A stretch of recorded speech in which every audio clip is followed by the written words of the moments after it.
Welcome back, guys.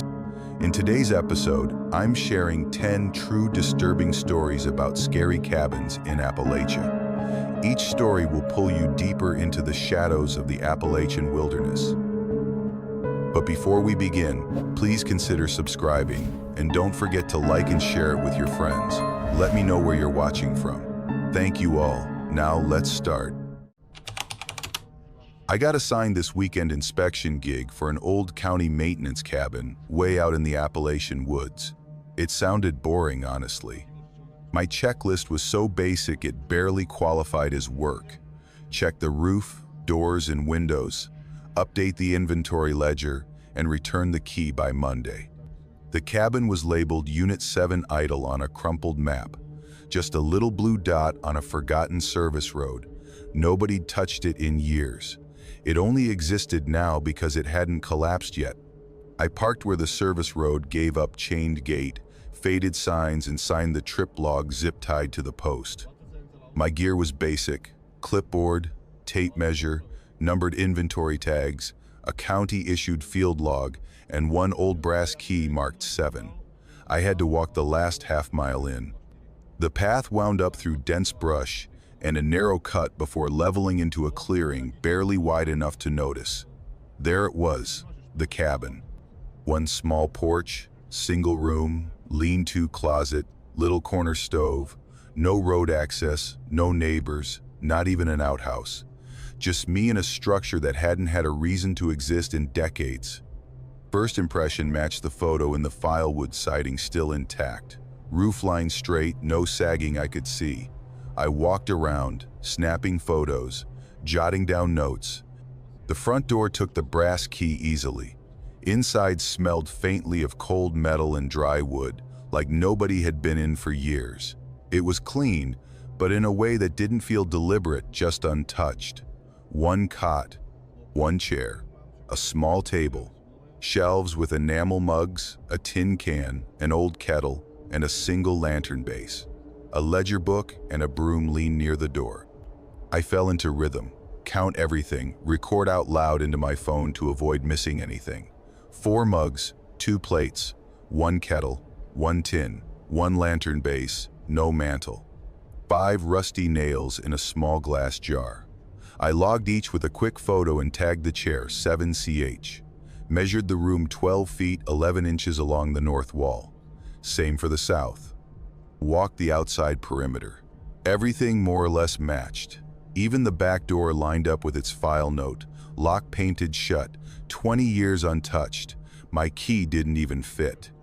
I logged the mismatch, skipped it, and moved on. When I sat down to update the paper ledger, I flipped past the last entry dated 10 years ago. The handwriting was clean, almost too neat.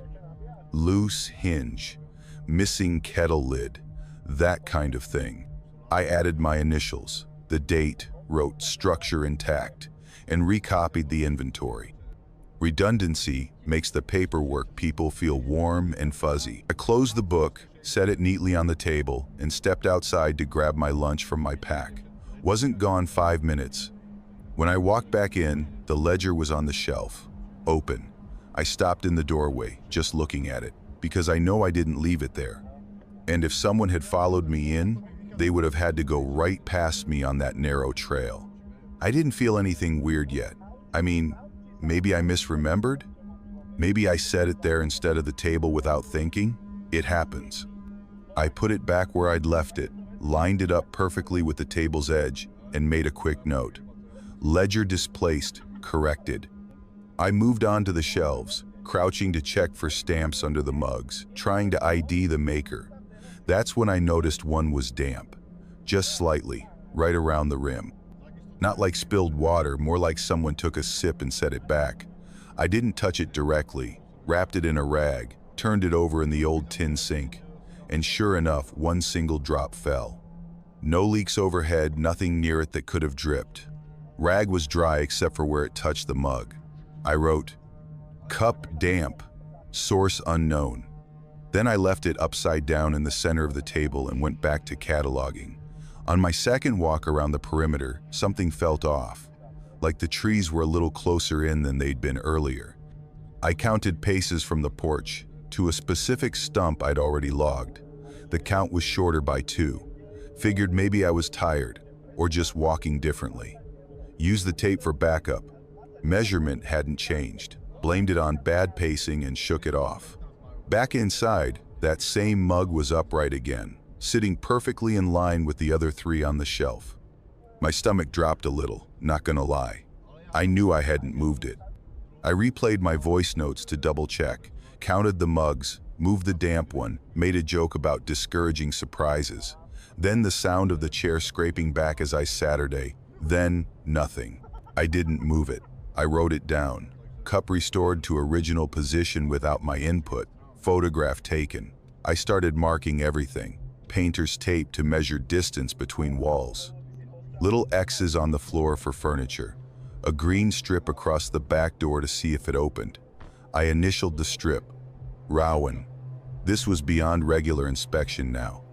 Something was wrong here, and I didn't want to guess about it later. By late afternoon, I'd finished the report, roof solid, walls straight, inventory technically intact. Except for the mug situation. I tagged the broom, set both keys, cabin and truck spare on the table while I packed up some trash. When I looked back, there were 2 identical brass cabin keys sitting there. Exact same scratches, both stamped 7. I only had one. I tested both. They worked. I sealed one in a numbered evidence bag, slapped a tamper sticker on it, and pocketed the other. I wasn't taking any chances. Protocol says you do an overnight if the site's been idle over 5 years, just to deter vandalism. That now felt like the least of my problems. Phone showed no signal, so I switched to the paper log. 19 o'clock, doors secure, green strip, unbroken. 20 o'clock, inventory stable. Still 2 keys, one bagged, one with me. 21 o'clock, north wall measures 13 feet. South still 1/2/2011. Rechecked, same. Marked it with a N13E on the wall. I drew new lines around the table, legs and chair feet in pencil. I put the sealed key bag under the table and took photos. I wrapped a rubber band around the ledger and my clipboard to see if anything shifted. Then, I walked around the outside again. When I came back in, the rubber band was still on, but the clipboard was flipped upside down and my pen was underneath it. No way it slipped that way. Something had to lift it. Took another photo. Logged everything. At 2 a.m., the key bag had moved back to the table, still sealed, but I had definitely placed it under the table. I moved it back, placed a sticker dot underneath it on the floor to mark it. The green strip on the back door was torn cleanly along the edge, not ripped through the middle, just a clean peel along one side. I checked the threshold. 3 grains of rice I'd left across the sill earlier were now inside, arranged in a little triangle like someone was trying to tell me something. By 3 a.m., I had 5 mugs on the shelf. I started with 4. The new one matched exactly, but it had a tiny chip on the rim. I marked it with a dot sticker and wrote 5 on the handle. I took a dozen photos. I traced the rim in the ledger like a stamp. Then I taped the book shut and left it on the table. I checked the front door. The brass had faint scratches above the keyhole that hadn't been there earlier. At 4 a.m., an 11th floor dot appeared between dot 10 and the back door. Same handwriting, same spacing. I hadn't placed it, measured dot 1 to dot 11, 11 feet. But the south wall was still 1/2/2011. The room was stretching, just not on the outside. I made one last trip down the trail before sunrise. The distance to the gate hadn't changed. The clearing felt normal again, but back inside, the ledger page with the mug tracing now had new writing. Mug count corrected to 5. In my handwriting, with my initials. I hadn't written it, but it looked exactly like I had. I didn't waste another second. I followed the exit checklist by the book, reset every mug, erased my floor marks, peeled off the tape, bagged every key. I wrote one final line in block letters inside the ledger. Inspection terminated. Site non-compliant with static inventory.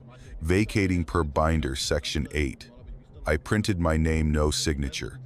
As I opened the door to leave, I noticed a faint scored line running across the threshold, matching one on the floor inside. Like someone had scribed them together, door shut. I hadn't done that. Took a photo. Walked out. At the gate, the exit slip asked for a key count. I hesitated, counted again. 2 bagged keys. My pocket was empty. I clipped the slip to the log, got in the truck, and wrote a full raw log by hand, times, dates, distances before leaving the site. I drove straight to the station, didn't stop. At the front desk, I laid down everything: keys, photo prints, and ledger notes. I wrote the incident number on the form and handed it over. Then I pulled the extra brass key, the one from my jacket pocket, and set it on the counter. I signed the handoff, and I walked out.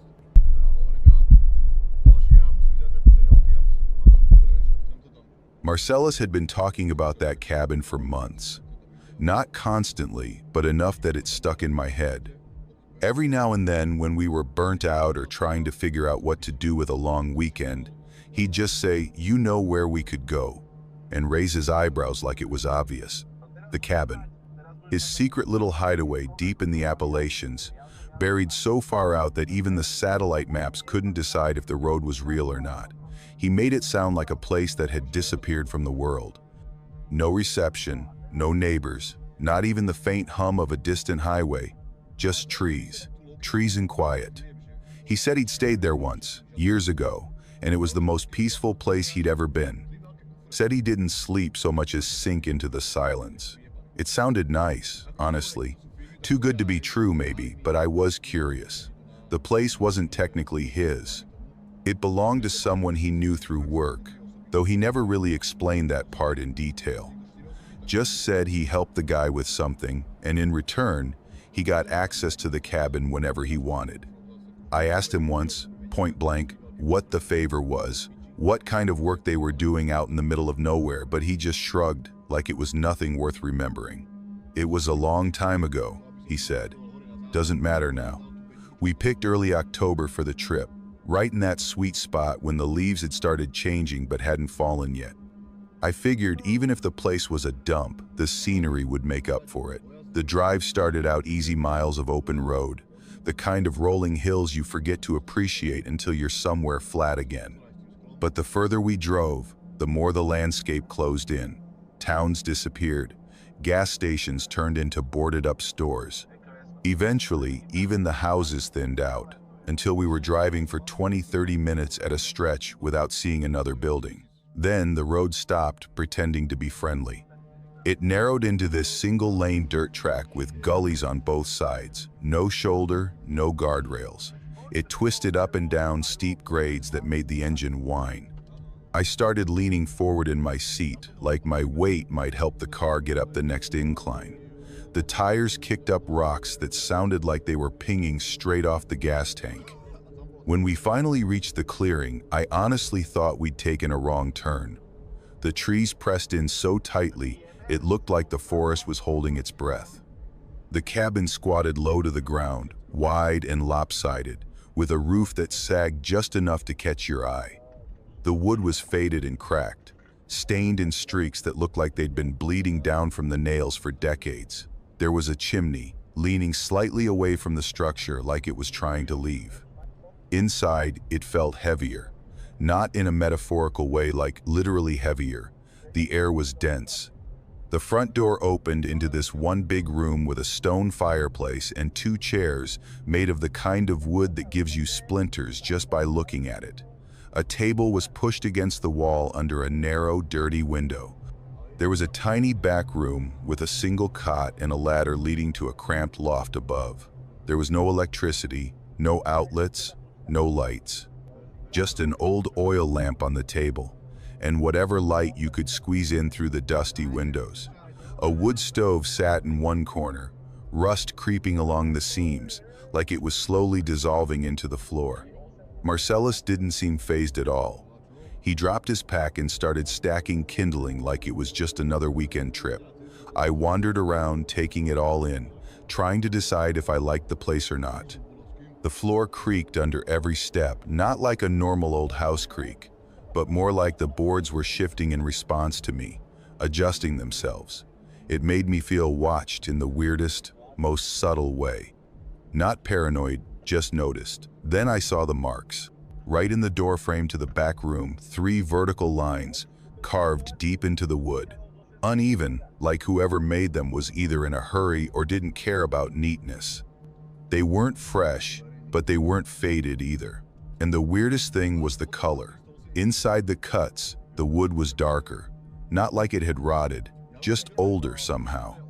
Like the wood beneath was from a different century than everything around it. We settled in around dusk. With the fire going and the lamp lit, the cabin didn't feel cozy exactly, but it was manageable. We heated up some canned stew over the stove and talked about checking out the ridge in the morning. There was supposed to be a view worth hiking for, or so Marcellus said. Outside, the quiet was total. No crickets, no breeze, no branches creaking. Just silence, like the world had gone on pause. I woke up sometime after midnight to this sound. Not footsteps, definitely not footsteps.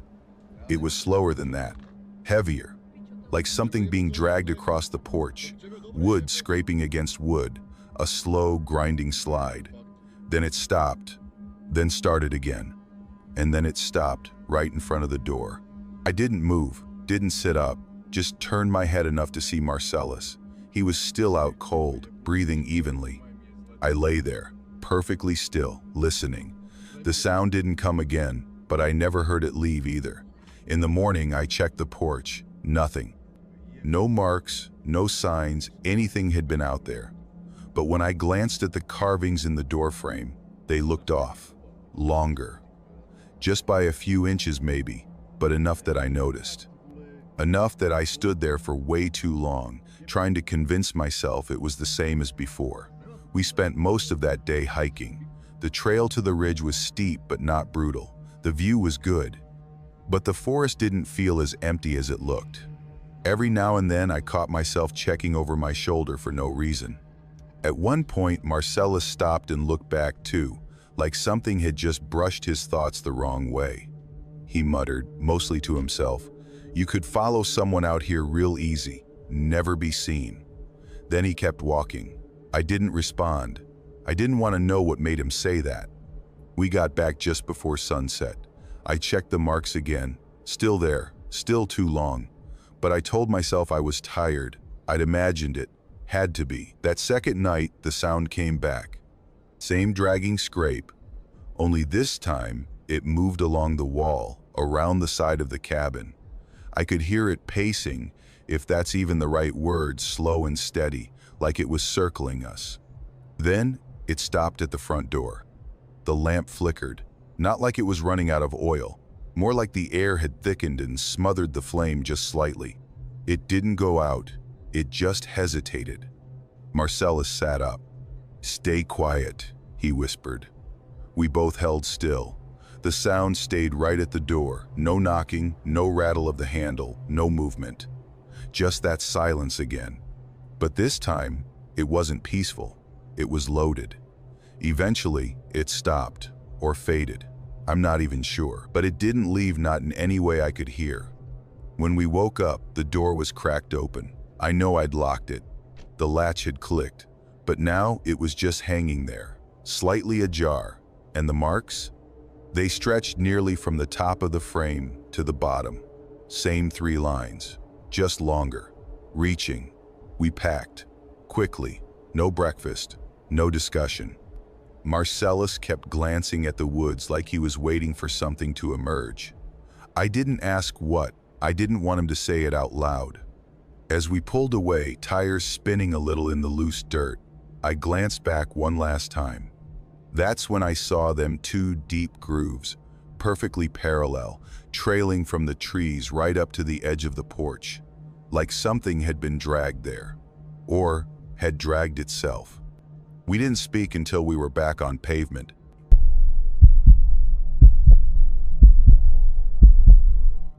I was 27 when it happened.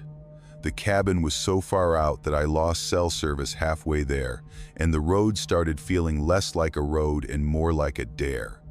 Just this narrow dirt path cutting through thick trees, barely wider than my car. Branches scraped along both sides like the woods were testing me, seeing how badly I wanted to be alone. I'd booked the place on a whim, a last-minute attempt to get through a stack of overdue reports I'd been putting off for weeks. I thought the isolation would help. No distractions, no excuses. The guy who owned it, some older guy named Ray, met me at a diner in Granger. I figured we'd go over details or maybe he'd give me a rundown of the place, but he didn't even sit down. Just slid the keys across the table like he couldn't wait to get it over with. I asked if the road was tricky and he just said, "Follow it until it stops," then walked out. No smile, no good luck. Just gone. It took me almost an hour to get out there, longer than it should have. The deeper I drove, the more the road seemed to blur into the woods. Trees pressed in on both sides, and more than once I had to stop because I wasn't sure I was even on a path anymore. There were no signs, no mailboxes, not even a worn-out tire track to follow. Just this dirt strip that narrowed and narrowed until I started thinking maybe Ray had given me the wrong place on purpose. Then it opened up into a clearing barely big enough to turn around in, and the cabin was sitting there at the far end. Low roof, wood siding so weathered it looked like it had grown out of the ground. There were no lights on, no porch swing, just one front step and a window facing the trees. I parked and just sat there for a minute with the engine running, staring at it. I didn't feel scared exactly, just watched, like the place knew I was coming and wasn't thrilled about it. Inside, it was as bare bones as the pictures had suggested. One bedroom with a narrow bed and a single dresser, kitchenette with a mini fridge, a sink, and a countertop that could barely fit a toaster and a coffee maker at the same time. No television, no books, no artwork. Just that chair by the front window, turned toward the trees, like someone had spent a lot of time sitting in it, watching. The silence was the weirdest part. Not peaceful, just wrong. There was no breeze, no rustling, no bird song. I actually opened the window at one point to make sure it wasn't just the insulation muffling things.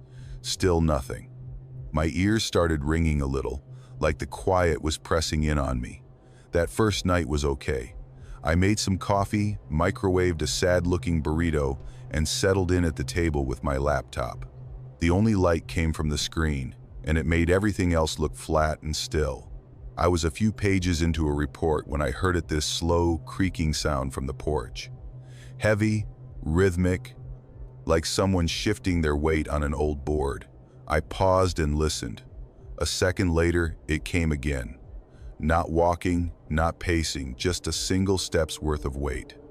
Then again, about 5 seconds later, the exact same sound, same timing, 3 or 4 of them, then silence. I walked to the window, half expecting to see someone standing there. Maybe Ray came to check in, or maybe some hiker got turned around. But when I looked out, there was nothing. Just the porch, empty. I opened the door and flashed my phone around the clearing. The trees were still. The dirt road was just a faint line disappearing into the dark. I stood there for a while, just listening. Nothing. Locked the door, double-checked it. Told myself it was probably the woods settling or maybe a raccoon. Went back to work and stayed up way too late. By morning, I'd mostly shaken it off. I mean, I didn't feel great, but I chalked it up to being alone in the woods with no Wi-Fi. I made some toast after fighting with the toaster, which refused to stay down unless I held the lever manually, and sat outside for a bit. The air was cool and dry, but even in daylight, the silence was thick. No birds, no bugs, not even a distant plane overhead. That night, I turned in earlier, just trying to reset my brain a bit. I left the chair where it was, by the window, and didn't think about it until I was lying in bed, trying to fall asleep. That's when I heard it again. The chair moved. I wasn't dreaming. I was wide awake. It didn't scrape or clatter, just a slow, soft drag across the floor, like someone inching it into position. It wasn't close, it was out in the main room, but I knew what it was. I recognized the sound from when I'd moved it earlier to plug in my charger. I stayed in bed, stiff and alert, eyes fixed on the dark ceiling. I didn't hear footsteps, no doors opening or closing, just the chair, then nothing. Eventually, I drifted into a shallow sleep. In the morning, I walked straight to the window before I did anything else. The chair had moved, just a few inches, but it was angled differently, turned a little more toward the window, like someone had repositioned it to get a better view. I hadn't touched it. That was the first time I really paused, like really stopped to think about what was happening. I almost packed up then, but I didn't. I told myself I was being paranoid. I reminded myself I hadn't actually seen anything, just a sound in a chair. By the third night, I didn't bother pretending I was relaxed. I kept the flashlight next to me and left the laptop closed. Around midnight, the steps started again. Not on the porch this time, around the cabin. Slow and steady. Crunch, crunch, crunch, gravel. I could hear it clearly, footsteps on gravel, circling the building.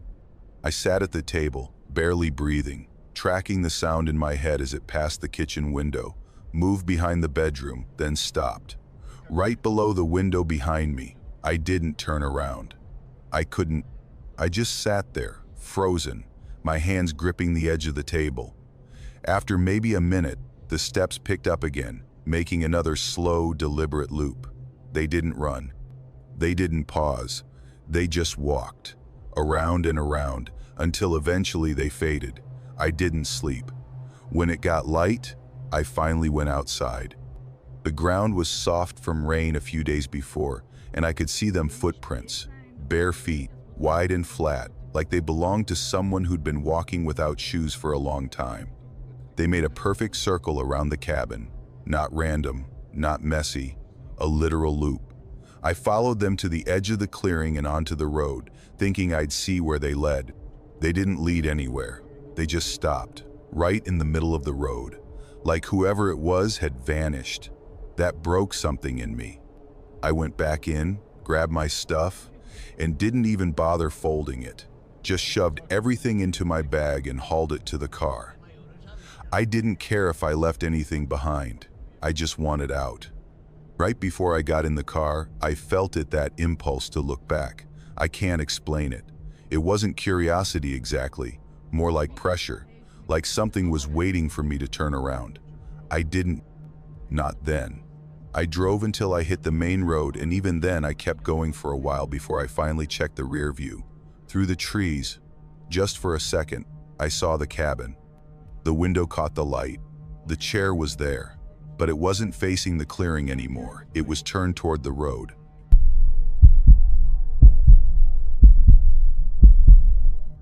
The cabin belonged to a guy named Carter, late 50s, used to be a contractor, now mostly just maintained his land in the Appalachian foothills near a tiny place called Maple Ridge. The kind of guy who'd say, not much out here, but trees and ticks. And he wasn't wrong. The nearest real town was a 15-mile drive down winding roads, and you could go 20 minutes without seeing another house. I'd worked for Carter the summer before, clearing brush, fixing fences, hauling things up and down the ridge, and we'd stayed in touch. So when he called out of the blue and asked if I'd house sit his cabin for 3 weeks while he visited family in Arizona, I didn't really hesitate. He made it sound easy. Just keep an eye on the place, he said. More for appearances than anything. That stuck with me, more for appearances. Like if someone was watching, they'd see it wasn't empty. I didn't think too hard about that part. Free place to stay, no rent, no neighbors. I figured it'd be peaceful. Maybe I'd write a little, maybe fix up the old guitar I hadn't touched in a year. Just quiet. I showed up on a Sunday afternoon. I brought a couple duffel bags, a week's worth of groceries, and my guitar, slung in its scuffed case. The cabin sat just above the narrow dirt road, tucked halfway up a slope that looked out over a wide valley. You couldn't see the bottom of the valley, just trees, layer after layer, stretching off into a hazy green wall. The porch faced the road, which was perfect for spotting anyone coming long before they reached the house. Behind the cabin, the land shot up sharply into dense forest. I never liked that part as much. It felt like the woods were leaning over the roof, always just a few feet too close. The first night was quiet. I made a frozen pizza, fiddled with the guitar for a bit, and sat out on the porch until the light faded. Then I heard something odd, like a stream rushing by, loud. I actually checked under the porch, thinking maybe there was runoff or a busted pipe. Nothing. And I knew from the drive in, the nearest creek was at least half a mile down the slope. Curious, I walked maybe 50 yards into the tree line. The sound vanished. Just gone. I walked back, and the noise faded back in, like I was stepping into it. I told myself it was just the way sound carried in the hills, some kind of acoustic trick. The next few days fell into a rhythm. I drove into Ashwell each morning, helped a friend with some remodeling work at his cafe, then drove back around dusk. Evenings were for dinner and porch sitting. I started bringing out a notebook, thinking I'd jot down some song ideas or sketch, but mostly I just stared at the road. On the fourth night, I saw a light in the woods behind the cabin. It wasn't bright, more like a dull lantern glow. Through a break in the trees just up the slope, I could see it hanging in the dark. At first, I assumed it was some hiker, or maybe an old trail marker. But it didn't move. It just hung there, faint and warm, and a little too still. I went to bed thinking I'd imagined it, but the next night it was back. And it looked closer, still in the trees, still faint, but lower, maybe 20 feet down from where it had been. By the sixth night, I found myself standing at the back door, just staring up the ridge. That light was definitely getting nearer. I told myself it was someone's campsite, maybe a hunter, but there were no access roads that direction. And Carter had told me flat out that nothing but trees were up there. By the seventh night, I couldn't take it anymore. I waited until it was fully dark, grabbed my flashlight, and started climbing. The forest was a mess, uneven ground, thick roots, thorny brush. My legs ached halfway up. After about 20 minutes, I was at the spot where I swore I'd seen the glow. Nothing. No clearing, no sign of a lantern. Just trees pressing in from every side. I turned back and paused. From up there, the cabin looked wrong, smaller than it should have been, like it was farther away than the distance I'd climbed. I blinked and stared, trying to reset my perspective, but the feeling wouldn't leave. The slope felt longer, the space stretched. I hurried back down, my steps loud and clumsy. 2 nights later, I woke up around 3 in the morning to the sound of footsteps on the porch. Slow, measured steps. Not animal, too heavy.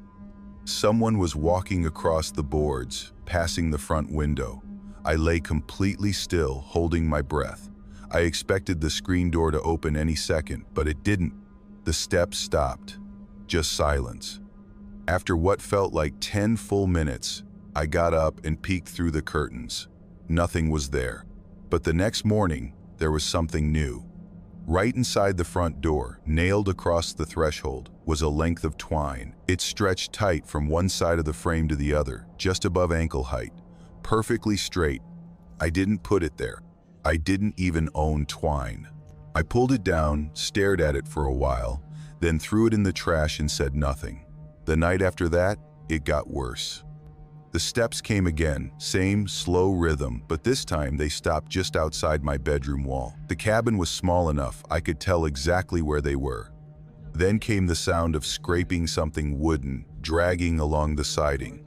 Not fast, not random, just a slow, deliberate line. I reached for my phone. No service, of course. I stayed there, frozen, until the sky started to lighten. The next day, I searched the whole property. The ground was soft from rain 2 days before.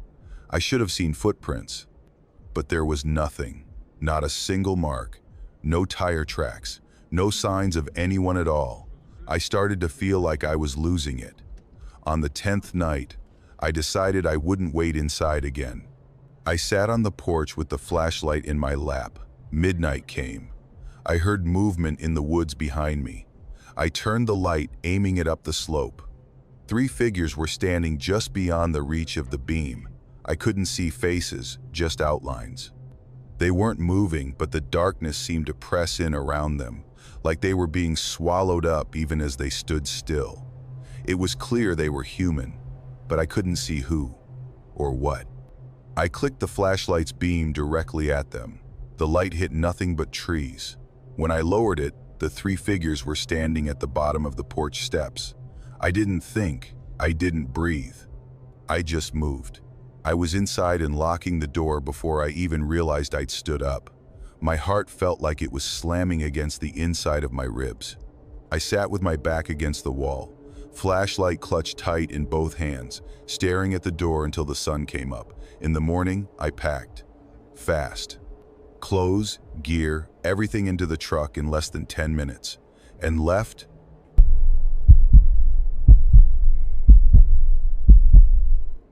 My Uncle Julian has this old hunting cabin way up in the Appalachian foothills. It's not the kind of place you'd stumble on by accident. You take a gravel road that gets narrower with every mile until it barely fits a car, and then you keep going until it feels like even the map gave up. The cabin itself sits back in a small clearing, kind of slouched into the hillside like it's trying not to be noticed. It's made of weathered pine boards and leans just slightly to one side, like a box someone set down and forgot to fix. Julian's used it for years as a hunting base, but it mostly just sits empty now. When I told him I needed a quiet spot to knock out some work, something off the grid, no distractions, he offered it without hesitation. "Just don't expect to make any calls from up there," he said. "Reception's dead." That was actually a selling point. I was feeling overloaded with emails, messages, group chats that never shut up. I wanted quiet, not just in sound, but in attention. No texts, no alerts, no dopamine traps. Just me, my research notes, and a few days of solid solitude. I got there early afternoon on a Friday. The sun was still pretty high, and the sky was that hazy kind of blue that looks like it's holding back rain but never commits. I parked next to the woodpile, grabbed my bags from the back seat, and wrestled the front door open. The lock sticks a little. Like everything in the cabin, it's one of those places that feels like it's holding itself together out of sheer habit. Inside, it's simple, but not unpleasant. One room, mostly. 2 narrow beds along one wall, with those scratchy wool blankets, a big cast iron stove in the middle, and a kitchenette tucked into a corner. The sink works if you pump it, but only for cold water, and all the dishes are chipped and mismatched. There's a small back door too, the kind you'd almost miss, and outside it there's a crooked porch, barely large enough for a single chair and a pair of muddy boots. Past that porch, it's just trees. Hills stacked on hills, thick with pine and maple, so dense they fold into each other and block out most of the light even during the day. It was colder inside than I expected. Not freezing, but enough that I could see my breath in the sunbeam near the window. I dumped my stuff on the bed closest to the stove and got a fire going. There was already a stack of kindling inside a crate, dry and ready to go, like someone had prepped it for me. I didn't think much of that at the time. The first day passed quietly. I didn't do much besides unpack and settle in. I chopped some wood just to stretch my legs and cooked up something basic on the propane stove, canned soup, and a grilled cheese made with bread that was already going stale. The kind of meal that tastes amazing when you're cold and tired, even if you wouldn't touch it at home. By the time the sun dipped, the trees were already casting deep shadows across the clearing. I read for a while, jotted down a few ideas, and then climbed into bed once the fire burned down. Out there, night falls hard. No street lights, no passing cars. Not even a flicker from a neighbor's porch, just a black wall pressed right up against every window, and the occasional groan of the trees settling or the cabin creaking in its joints. I slept fine the first night. Nothing weird, no noises that didn't belong. It was the second evening when things started feeling off. I'd spent most of the day writing, alternating between scribbling in my notebook and pacing around the room like I was trying to walk a groove into the floorboards. Around dusk, I went out to gather more firewood. There was a pile next to the shed, all split and ready. I started stacking it on the porch so I wouldn't have to stumble around in the dark later. That's when I saw it. At the far edge of the clearing, right where the trees start, there was this tall post sticking out of the ground, maybe 8 feet tall. Just a bare wooden pole, gray, weathered, leaning slightly to the left. It hadn't been there yesterday, I was sure of it. I'd walked that whole edge of the clearing when I first arrived, just getting a feel for the place. I would have noticed something like that. It wasn't a fence post, not part of any structure. No wires, no markings, just a single upright log stuck into the earth. I caught myself staring at it. I mean, really staring. Not because it was especially creepy or anything, but because its existence didn't make sense. It was so obviously placed there. It wasn't broken or fallen or accidental. It was just there. Like someone had put it in the ground for a reason and then left. I told myself I must have missed it before. Maybe the light had hit the trees differently. Maybe it had blended in. But even as I stacked the rest of the logs, I kept glancing back at it, like part of me was waiting for it to move. That night, after dinner, I went to brush my teeth. There's a tiny window in the bathroom that looks out toward the clearing. Just out of habit, I looked through it, and the post was gone, just gone. The patch of grass where it had stood was empty, nothing but open space and trees. I stood there, toothbrush still in my mouth, staring at that empty spot. I didn't move, didn't breathe. I watched for a solid minute, waiting to see if something shifted. Nothing did. Maybe I'd mistaken a tree trunk for the post. Maybe the angle was playing tricks on me. I wanted that to be true. I shut the curtain and didn't look again until morning. When I went outside the next day, the first thing I did was walk to that spot. The grass was slightly flattened, and in the center, there was a small patch of disturbed dirt. Like something had been planted there, then pulled out. Not dug with a shovel, just yanked straight up. No tracks, no drag marks, just that circle of turned earth. I spent the rest of the morning trying to shake it off. I made coffee, reread some notes, even went on a short hike down to the creek to clear my head. The trail looped around and brought me back to the cabin in about an hour. As I stepped out of the trees and into the clearing, something immediately felt wrong. The post was back, but it wasn't in the same place. This time, it stood near the other edge of the clearing, closer to the cabin, maybe 30 feet from the porch. Same lean, same faded color, just moved. Like it had walked around the edge while I was gone and settled into a new spot to watch from. I stood there staring at it for a long time. Eventually, I started walking toward it, slow and cautious. Got maybe 15 feet away when I heard a loud crack come from the woods behind it. Not a twig snap, this was sharper, like someone had slammed a board against a tree. I stopped, waited. Nothing followed.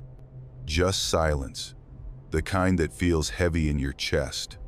I backed away, went inside, locked the door, even though I knew how flimsy it was. That night, I barely slept. I kept getting up to check the windows. The post stayed put, didn't shift.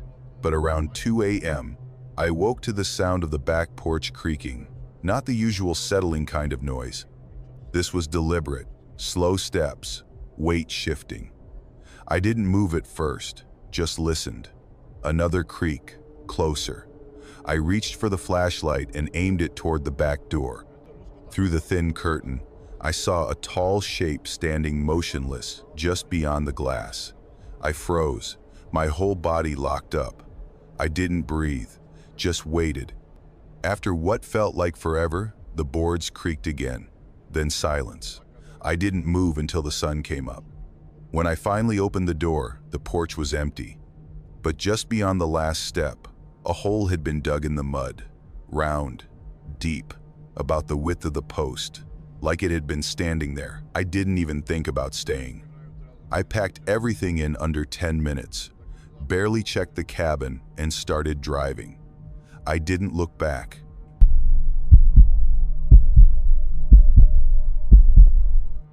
The cabin was stupid cheap.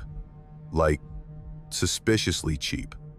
But I figured maybe that was just the norm way out here in the Appalachian backcountry. I wasn't looking for luxury, I just needed a quiet place to crash for a week while I worked through a photo series. The online listing showed this small, decent-looking log cabin with a green metal roof, perched on a slope under a strip of bright blue sky. Looked like it had been pulled from a stock image library. Peaceful, solitary, and surrounded by trees. It sounded kind of perfect. I didn't even get a proper confirmation message. Just one line from the owner, "Key will be under the third step." That was it.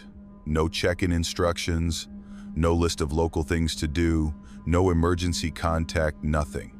Not even a polite warning about wildlife. I figured maybe they were just old school or hands-off, and honestly, I didn't mind. Fewer interactions sounded fine to me. The drive was long and winding, like something out of a car commercial that doesn't end. The farther up the mountain I got, the narrower the roads became. They hugged the edges of cliffs, no guardrails in some stretches, just a sheer drop. My GPS dropped out halfway, but I had printed the directions just in case. I remember feeling a little smug about that. Eventually, I pulled off onto this gravel path that curved up and around a thicket of pine, and there it was. The cabin looked exactly like the photos, but what the listing didn't show was how alone it really was. No houses in sight, no power lines, no driveways or mailboxes or even signs of anyone living nearby. Just an empty patch of grass in front, ringed by thick forest, and the slope dropping sharply down behind the place like the edge of the world. I stepped out of the car and just stood there for a second, listening.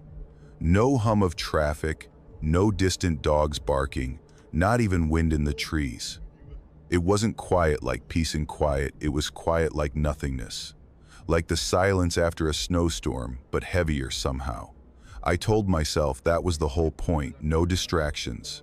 I'd come here to work and clear my head. And for that, it was perfect. Inside, the place was basic but clean. It was all one open room, with a tiny kitchen tucked into a corner, a little living space with a couch and a table, and a short hallway leading to a cramped bathroom and bedroom. It smelled like dry wood and something metallic underneath, like iron maybe. It wasn't bad, just odd. I found the key under the third step, just like the message said. I locked up my gear inside, slung my camera around my neck, and figured I'd explore a bit before sunset. The gravel road didn't stop at the cabin, it kept going uphill. I followed it out of curiosity. It was steep enough that I had to watch my footing in spots, and some parts were so worn down you could see the earth beneath. After a while, it split in two. One path sloped gently down toward what looked like a ravine, and the other veered up sharply toward a ridge. I picked the uphill path. It took maybe 10 more minutes of climbing before I reached a clearing. That's where I saw them, 3 small wooden shacks, just sitting there like they'd been dropped into the woods and forgotten. They were old, weathered, warped from years of rain and snow, and probably no one caring whether they stayed upright. The first shack was crooked, tilted a few degrees like one of its legs had sunk into the earth. The door was hanging by one hinge. I peeked inside and saw a rusted metal bed frame, no mattress, and in the corner, this bizarre pile of clothes. It looked like someone had just dumped an armful of sweaters and jackets in one spot, but they were so weathered and stiff they had fused together, like they'd melted in the rain and dried that way. The second shack had shelves lining all 4 walls, each one crammed with dusty jars, dozens of them, maybe 100. Most were empty, but some had cloudy liquid inside. Murky stuff, yellowish, with things floating in it I couldn't identify. There were no labels, no writing at all. The lids were rusted shut. I didn't touch anything. The third shack was darker. I had to push the door open with my shoulder. Inside, I found 2 old soft-shell suitcases. Both were unzipped, empty, except one had a child's shoe wedged into the side pocket. A little white sneaker, frayed and stained, size of my hand.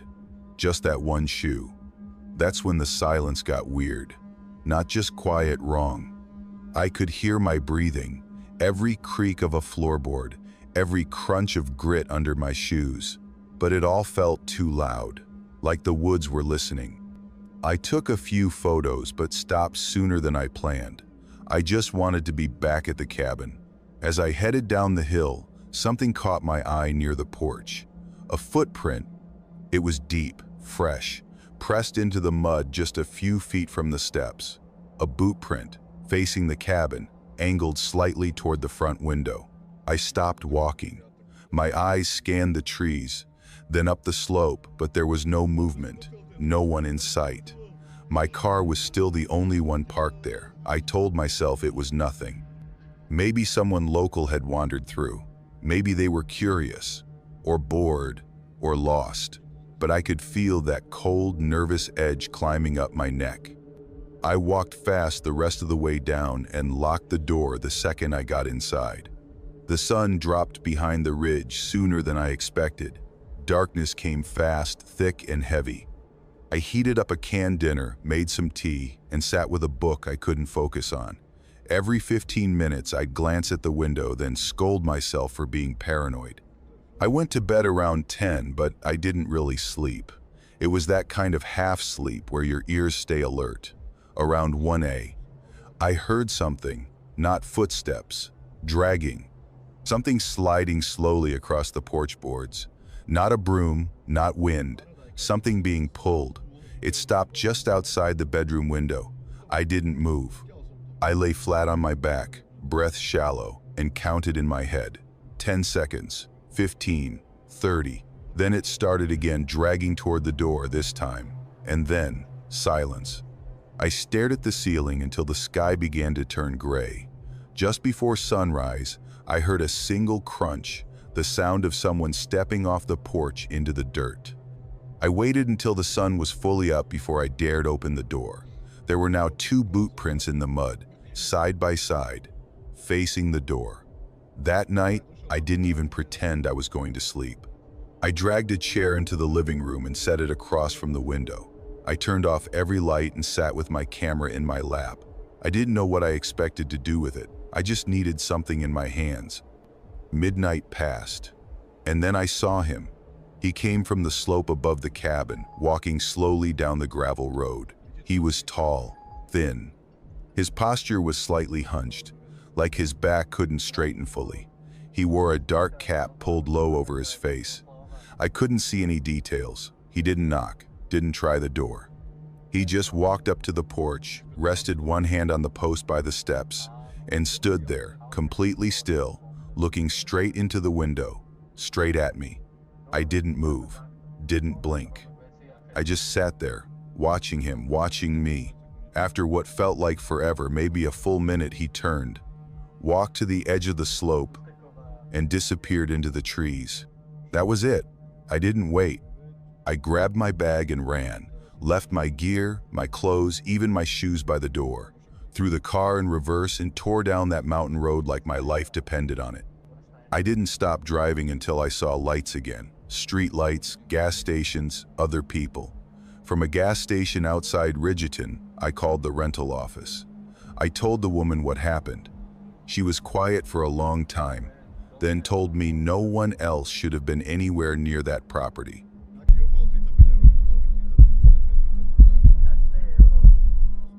Irindra was on the porch when I finally reached the end of that winding gravel road. Just standing there, arms crossed, leaning on the railing like she was carved out of the wood. The drive had felt endless, close to 4 hours of hairpin turns and cliffs with no guardrails. Seeing a person at the end of it felt both relieving and a little eerie at the same time. The listing had been bare bones. No impressions of anyone living there. Just the promise of solitude in thin, grainy photos, an angled shot of a dark cabin, 2 pictures of the porch, and a blurry shot of a kitchen table. No reviews, no mention of the caretaker's personality, not even a hint of who Irindra was. I probably would have scrolled past it, except it was cheap, and I needed that kind of isolation. Deeply secluded was exactly what I was after. The instructions mentioned a ceramic frog under the porch steps hiding the key. I hadn't even shut off the engine when she stepped forward, swung the door open, and didn't even glance at the ground as I exited the car. "You're here," she said, voice soft and matter-of-fact. No warmth, but not exactly cold either, somewhere in between. I grabbed my bag and climbed the steps, feeling her watching my every move like I was auditioning without a script. Then she launched into what felt like a prepared statement, moving through rooms with brisk efficiency. "That's the stove wood only, no gas. This window sticks, so don't force it. Don't move anything from this shelf. They don't like that." Pause, no explanation. She just kept walking, her tone clipped and flat.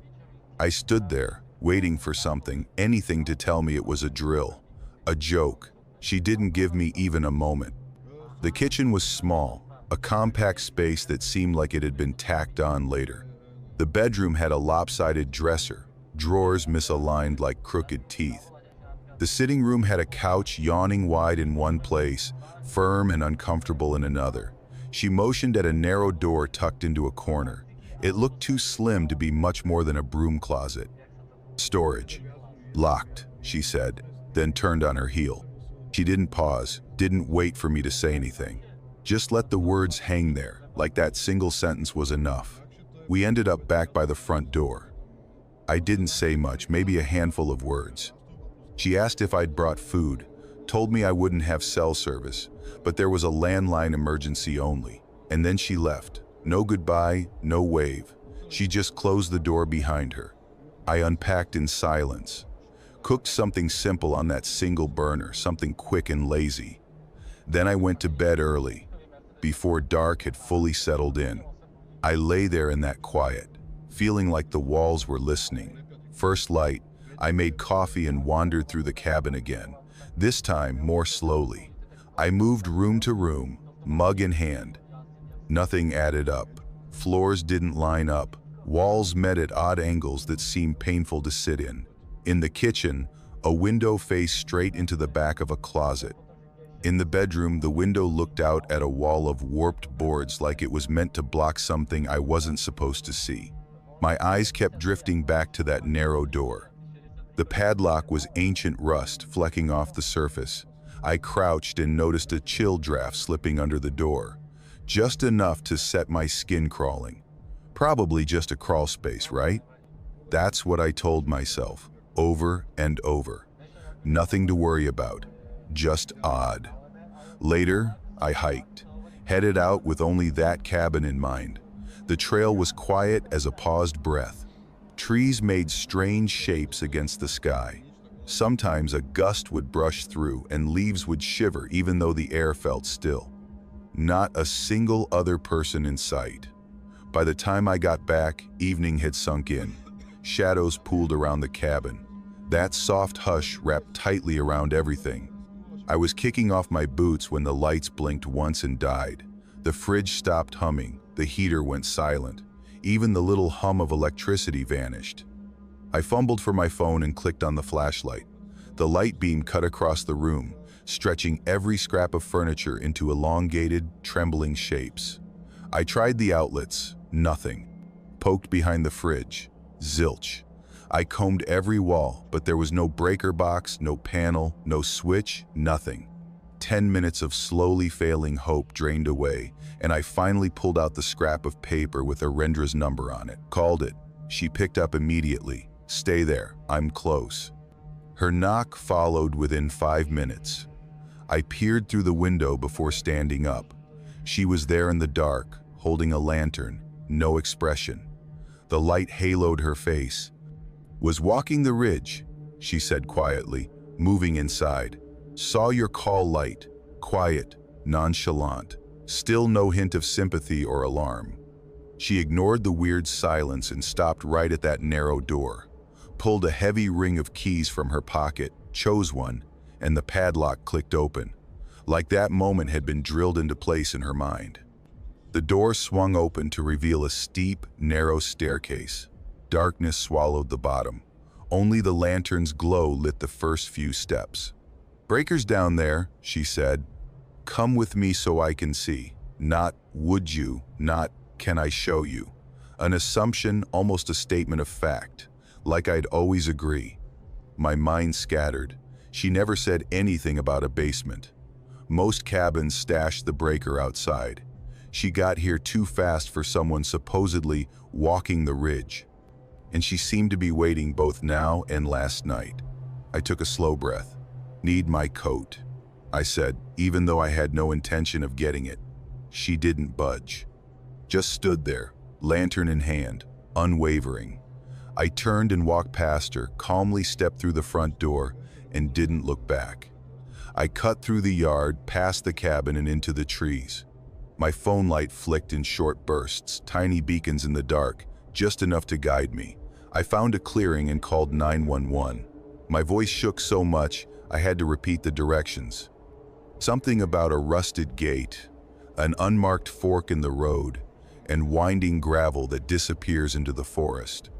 I glanced back toward the cabin. The lantern still glowed in the window, like a beacon or a watchful eye. The deputies arrived in the dark. They went in easily. Arindra let them in without hesitation. They found the breaker box nailed to the outside wall, hidden behind a warped tin panel. Someone had manually flipped the switch. Basement? The deputy said it was empty. I didn't wait around. I left before the sun could report for duty. Got in the car and started off in silence. Didn't look back.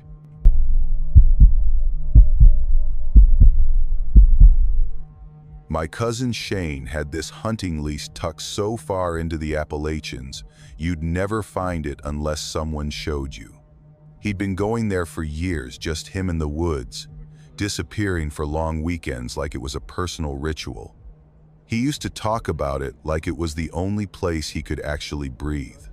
Said it had no signal, no traffic, no people, just the kind of quiet you forget exists. He always made it sound so pure, like some hidden gem.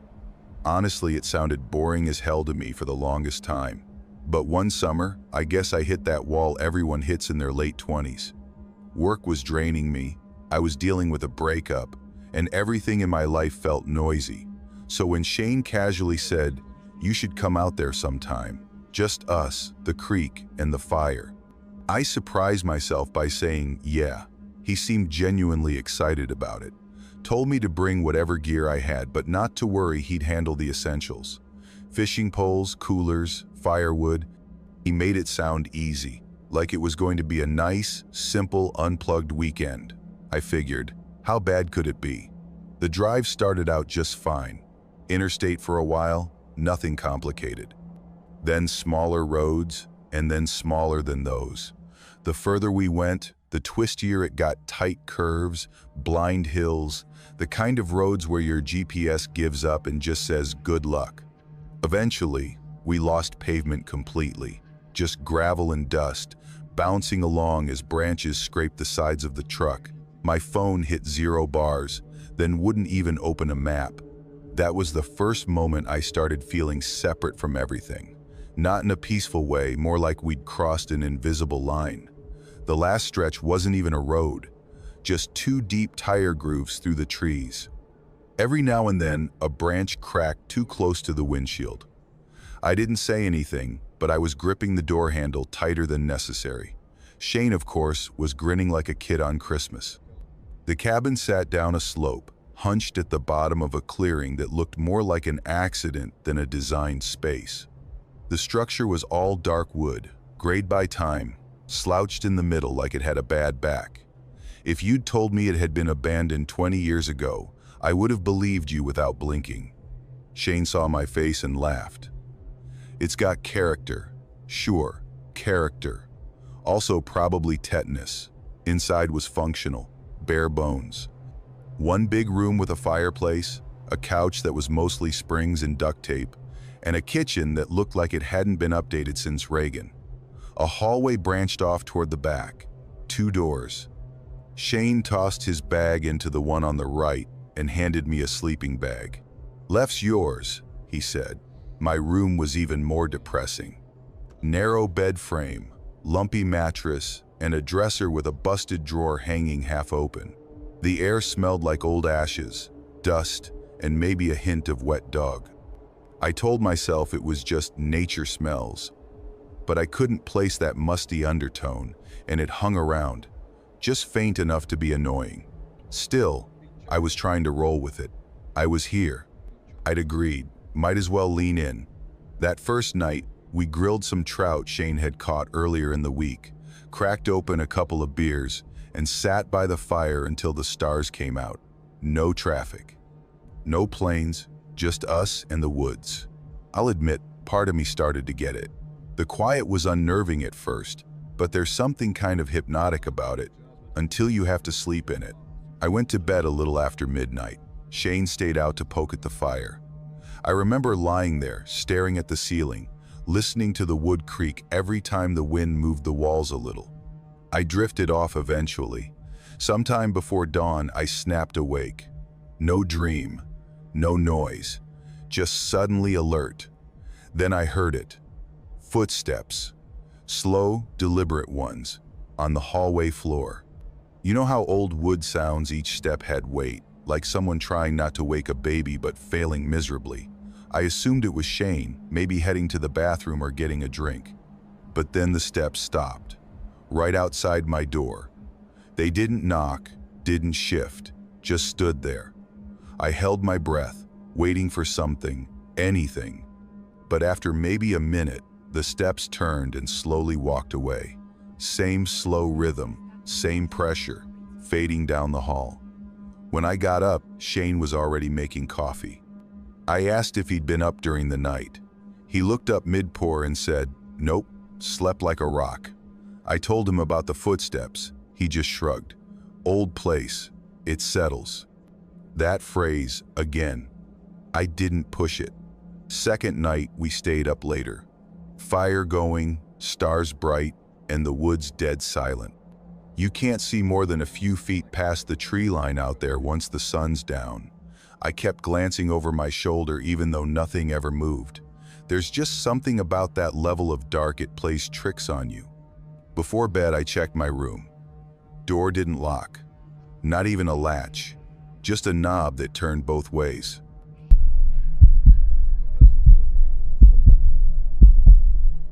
A friend of a friend had a family cabin tucked away deep in the Appalachian mountains, and they were heading out of state for a while. They needed someone to keep an eye on the place, nothing major, just a week or so. They weren't really using it much anymore, and I guess it gave them some peace of mind knowing someone was there. The pitch was simple. Bring in the mail, make sure no raccoons had made themselves comfortable inside, check that nothing had sprung a leak or collapsed. Low stakes. They told me the key was under a flat rock by the porch steps, which felt like the kind of thing you'd only do in a place where the closest neighbor was miles away. It sounded kind of ideal, honestly. I'd been needing a break, nothing dramatic, just one of those stretches in life where everything feels like static. I figured some quiet, off-grid time wouldn't be the worst idea. I packed a bag, loaded up my beat-up hatchback, and hit the road. Getting there was a commitment. The gravel road wound through dense woods for what felt like forever, barely wide enough for my car and flanked on either side by steep hills and thick trees. I didn't see another car the entire drive. No gas stations, no power lines, not even a mailbox until the very end. It got so quiet out there that the crunch of gravel under my tires felt like it echoed. By the time I pulled up to the cabin, the sun was already low enough that the shadows from the trees stretched all the way across the yard, that kind of light that makes everything feel a little heavier. The place was small, maybe 2 rooms and a hallway, with dark log walls that looked like they'd soaked up decades of weather. It leaned ever so slightly to one side, the way old buildings do when no one's cared for them in a while. But it was still standing, still sturdy enough. Inside, the layout was simple. You walked straight into the kitchen living area, one open space with a little wood stove in the corner, a scratched-up table, 2 chairs, and shelves packed with glass jars. The jars were probably old enough to qualify as antique, full of things that used to be vegetables or fruit, but now looked like abstract art in syrup. Some labels were hanging on by threads, yellowed and curling like dried leaves.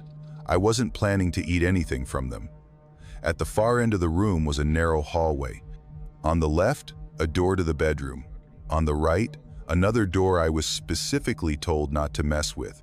Storage room full of junk, they'd said. Don't bother, fine by me.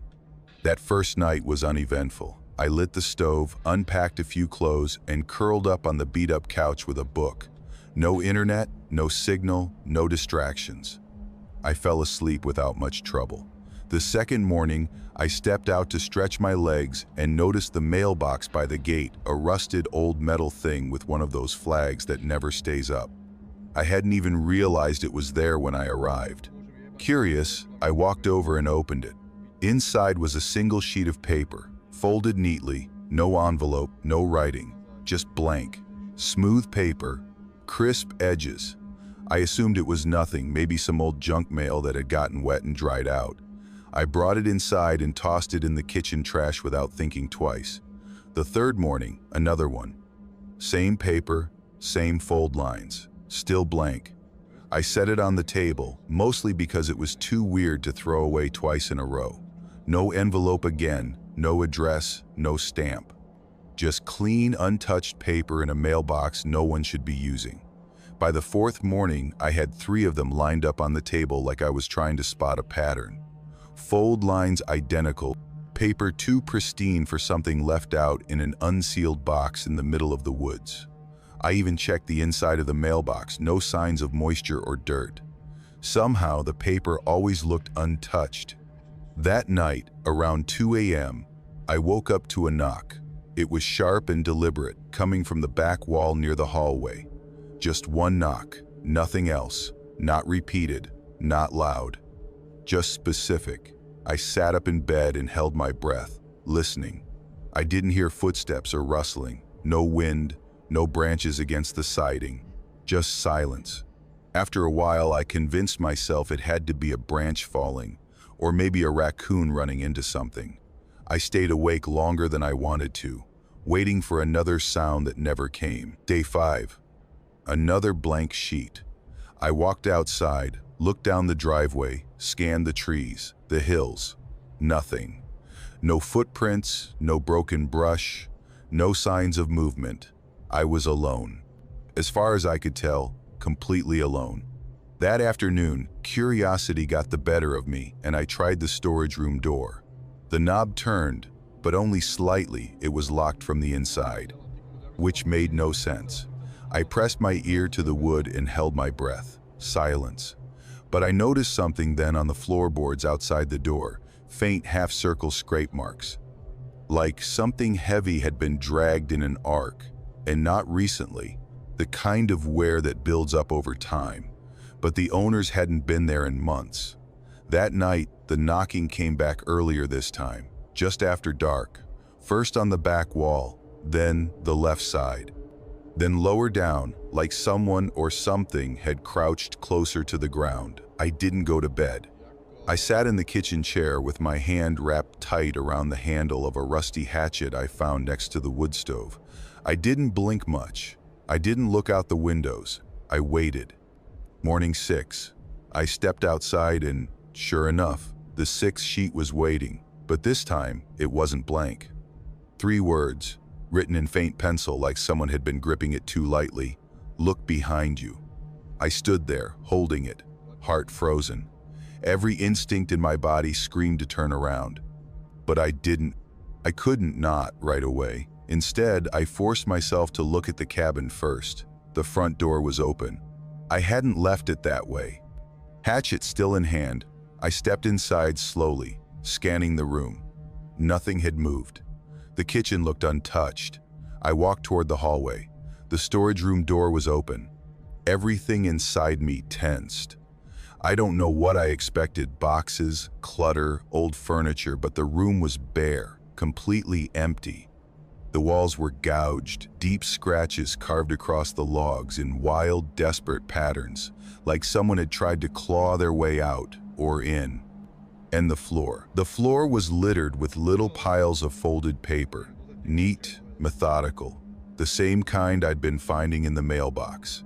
I backed out, fast, didn't check my bag, didn't turn off the stove.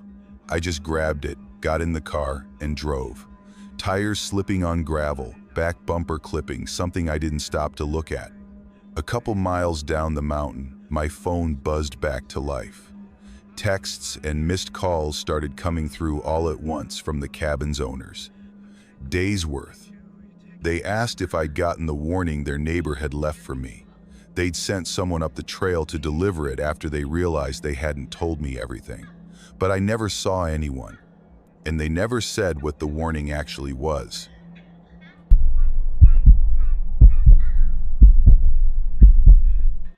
Callan was the only name my grandparents ever gave me. No middle name, no family surname revival, no nod to an ancestor, just Callan. I used to think it was kinda plain, but around Pinevale, it stood out just fine. Everyone knew me, or at least, they thought they did. Most of the folks I grew up with got out as soon as they could. They scattered to places with stoplights and sushi and gyms that didn't double as laundromats. I stayed, not for any noble reason. I wasn't chasing some poetic connection to the land. I just never left. And over time, I became the one people called when something needed doing out past where the roads turned bad. That's probably why Dad rang me after the storm hit.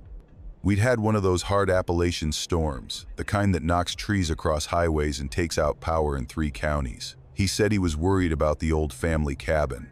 Told me the roof might have taken damage. Maybe a tree came down. Maybe someone took advantage of the storm and broke in. His voice sounded casual, but I could hear that quiet urgency under it. That thing dads do when they don't want to admit they're worried. I knew what cabin he meant. Everyone in the family did, even if they hadn't been up there in years. It sat about halfway up Harker's Ridge, where the slope starts to turn cruel and the switchbacks feel like they're stacked on top of each other. Not a place you'd expect anyone to build, but my great-uncle had done it anyway back in the 52nd. 2 rooms, no plumbing, just a wood stove and a spring a few hundred yards downhill. We used to go up there every fall when I was a kid, hunting trips, long weekends, those weird father-son bonding attempts that mostly involved silence and sandwiches. Uncle Terry was the last one who used it regularly. After Aunt Lena passed, he stopped going, just stopped. Left the place fully stocked, like he meant to come back but couldn't face it. That was over a decade ago. Dad told me to just check it out, make sure the roof's still up and nobody's moved in. I told him I'd go Friday morning and be back that night. Still, I packed for an overnight. Not because I expected trouble, but the ridge had its own logic. Things took longer up there. Roads washed out, trees blocked trails, time stretched. I left before sunrise, tossing a sleeping bag, a thermos of gas station coffee, and a couple cans of chili into the truck. My flashlight, crowbar, and first aid kit lived under the seat anyway. It was foggy, thick in a way that made headlights useless. The pavement ended faster than I remembered, and once I hit the dirt track, it was clear no one had driven it in months. The ruts had gone soft from rain, and tree branches reached lower than they used to, brushing the sides of the truck with a sound like whispers through cotton. By the time I lost cell signal, I was already deep enough that turning around didn't make much sense. There's something weird about driving alone through places that used to feel familiar but have changed just enough to make you doubt your memory. The curve of the road was too sharp. A tree that should have been on the right now loomed on the left. Nothing huge, but just off. Like the land had shifted in my absence. The last mile up to the cabin is brutal, even on a good day. It's basically a steep cut through rock and loose soil, with enough incline to make the truck groan.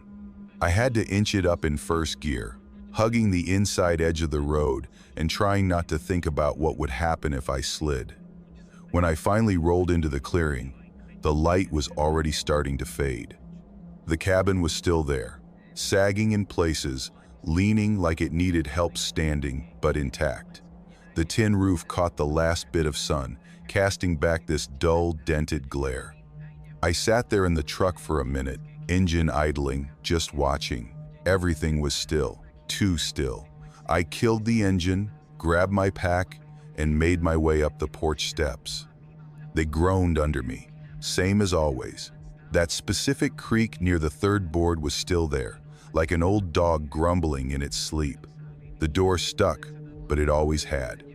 Took a good shoulder bump to get it open. Inside smelled like dust, stale wood, and that faint scent of burnt cedar that clings to old cabins. I dropped my gear on the cot and started walking through, just out of habit. The main room was just how I remembered it. Stove in the corner, shelves lined with old cans and mystery tools, one table near the window. I touched the wood stove. It was cold, untouched. No signs anyone had lit it in a long time. The back bedroom was musty but fine. The cedar chest under the window was still shut. I didn't bother opening it. That thing hadn't been touched since before I was born. Everything seemed normal until I turned back toward the kitchen table. It was set for two. I stopped cold. 2 plates, 2 forks, 2 mugs, all laid out, evenly spaced, like someone had taken their time with it. The dust was thick, but not enough to hide the careful placement. Nothing on the plates, no food, no crumbs. Just that weird, formal arrangement. And the thing was, I knew for a fact that table had been empty last time I came up here. I remembered helping Uncle Terry box up dishes. That table had been bare. I stood there for a while, not moving. I wanted to laugh, honestly. Some part of me hoped it was a prank, or maybe I'd just forgotten. But something about it felt rehearsed, like I was walking into the middle of a scene I wasn't supposed to see. Eventually, I shook it off and decided to check the shed out back. It took a second to register that the padlock wasn't secured, just dangling from the latch like someone had meant to close it but got distracted. I pushed open the door and stepped in. The floor was a mess, old nails scattered across the boards, rusted tools knocked from the walls. The place looked like someone had searched it in a hurry, then stopped halfway through. That's when I noticed the footprints. 2 sets, bare, one large, maybe a man's, the other smaller, almost dainty. Could have been a teenager or a petite woman, but barefoot, in October? The air was cold enough that I could see my breath. And the weirdest part, they didn't lead out the door. They went toward the far wall, to this narrow gap between the boards, and stopped. I crouched down, trying to see if there was a hole or maybe a tunnel dug under the wall. Nothing, just packed earth and frost-covered leaves. When I stepped outside again, I spotted the prints continuing into the woods, just barely visible, but there. By then, the sun was gone. I made the call to stay the night. Driving back in the dark wasn't an option I liked. I made dinner instant noodles, since I wasn't about to mess with the stove, and ate with my back to the wall, flashlight propped on a shelf. I didn't touch the other chair at the table. Didn't sleep much either. It was close to midnight when I heard them. Footsteps, slow, heavy, boards creaking under weight, not pacing, not stumbling, just one deliberate step after another across the porch. They stopped right outside the front door. I held my breath. My fingers were clenched around the flashlight. Not that I was going to use it. Whoever was out there, if it was a person, they hadn't said anything. No knock, no calls for help. Then I heard it. A scrape, slow and steady, right along the siding, like fingertips or something harder dragging around the cabin toward the window. I didn't move. My eyes stayed locked on the ceiling, counting seconds like that would help.